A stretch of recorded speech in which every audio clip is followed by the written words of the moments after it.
على النبي يا حبايب قلبي وتعالوا شوفهم. بسم الله ما شاء الله اللهم بارك. هعمل بقى ايه الخلطة بتاعت الأجنحة.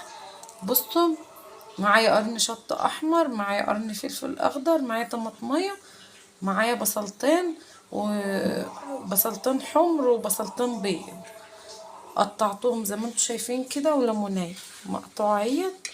ومعايا بقى البهارات بتاعتها هي فلفل اسود وملح وكاري وبصل بودر وتوم بودر ونطرة جنزبيل، بس مش هحط اكتر من كده.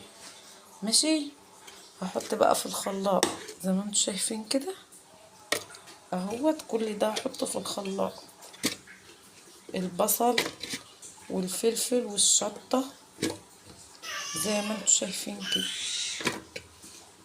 اهو. بسم الله ما شاء الله اللهم بارك اهوت. هعصر الليمونية اهي، الليمونية انا مطلعه منها البذر علشان خاطر ايه ما يمررش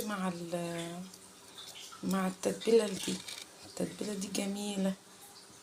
ماشي اهو. بسم الله ما شاء الله اللهم بارك، خطيره. والكاري بيدي للفراخ المشويه طعم، بيبقى بيوديه في حته تانية. بسم الله ما شاء الله اللهم بارك. بصوا اهوت، حطيت ازيد من البصل البودر والثوم البودر والكاري والجنزبيل والملح والفلفل. ازيد من كده ما حطيتش. هضربهم بقى في الخلاط واوريه لكم.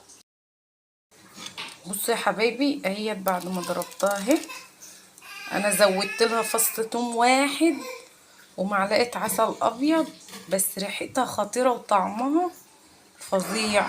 جربوها قسما بالله، ريحتها وطعمها فظيع. بسم الله ما شاء الله. كان عندي معلقه عسل نحل ابيض، العسل الحلو النضيف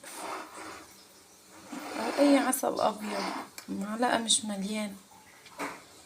بسم الله ما شاء الله، طعمها والله العظيم فظيع. يعني انا حطيت لها قرن فلفل وطماطماي وبصلتين حمر وبصلتين بيض وليمونايه وفص توم ومعلقه عسل وشويه فلفل اسود وشويه جنزبيل وكاري، بصل بودر وتوم بودر.